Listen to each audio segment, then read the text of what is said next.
நிதியை விடுவிக்காத ஒன்றிய அரசுக்கு ஆசிரியர்கள் சங்கம் தற்பொழுது கண்டனம் தெரிவித்திருக்கிறது. பிரதமரையும் முதலமைச்சர் நேரில் வலியுறுத்திய போதும் நிதியை விடுவிக்காத ஒன்றிய அரசுக்கு ஆசிரியர்கள் தங்களுடைய கண்டனத்தை தெரிவித்திருக்கிறார்கள். தமிழ்நாடு அரசின் நிதியிலிருந்து ஊதியத்தை வழங்க வேண்டும் என்று தற்போது ஆசிரியர்கள் தமிழ்நாடு அரசுக்கு கோரிக்கை விடுத்திருக்கிறார்கள். ஒன்றிய அரசு நிதி வழங்காததால் சமக்ர சிக்ஷா அபியான் திட்ட பணியாளர்கள் 20,000 பேருக்கு ஊதியம் வழங்குவதில் சிக்கல் ஏற்பட்டிருக்கிறது.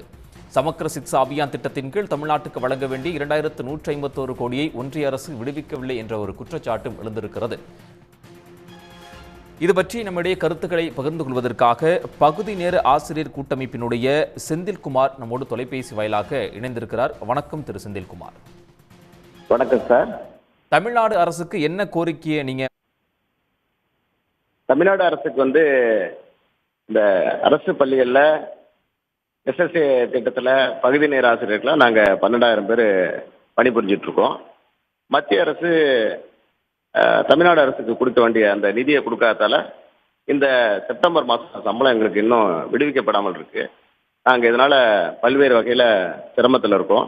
ஏன்னா வீட்டு வாடகை, சாப்பாடு செலவு, மருத்துவ செலவுன்னு பல்வேறு சிரமங்கள் இருக்குது. சம்பளத்தை நம்பி தான் இந்த 12,000 பேரும் நாங்கள் பணிபுரிகிறோம். அதனால் கருணையோட தமிழ்நாடு முதலமைச்சர் அவர்கள் எங்களோட குடும்ப சுமைகளை கருதி தமிழ்நாடு அரசு நிதியிலிருந்து பகுதி நேர ஆசிரியர்களுக்கு இந்த சம்பளத்தை வழங்கணும்னு இந்த நேரத்தில் ஒரு வேண்டுகோள் வைக்கிறோம். பகுதி நேர ஆசிரியர்கள் ஒட்டுமொத்தமாக தமிழ்நாடு முழுமைக்கும் எவ்வளவு பேர் இந்த பணியில் இருக்கிறீங்க? தற்போது 12,000 பேர் இந்த பணியில் இருக்கோம். தமிழ்நாடு மாணவர்கள் நலன் கருதி நாங்கள் மிகுந்த அக்கறையோடு பணிபுரிஞ்சிட்டு இருக்கோம். மத்திய அரசு இந்த நிதியை விரைவாக வழங்கணும்னு இந்த நேரத்தில் ஆசிரியர் சங்கத்தின் சார்பாகவும் இந்த வேண்டுகோளை வைக்கிறோம்.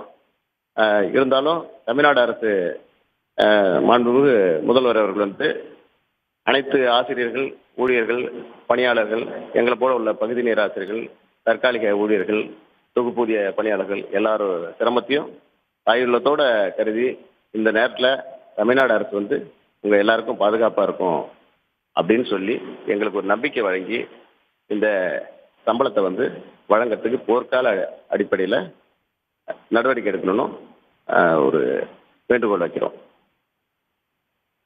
இணைப்பில் வந்தமைக்கு நன்றி செந்தில்குமார். உடனுக்குடன் செய்திகளை தெரிந்து கொள்ள சன் நியூஸ் பெல் ஐகானை கிளிக் பண்ணுங்க.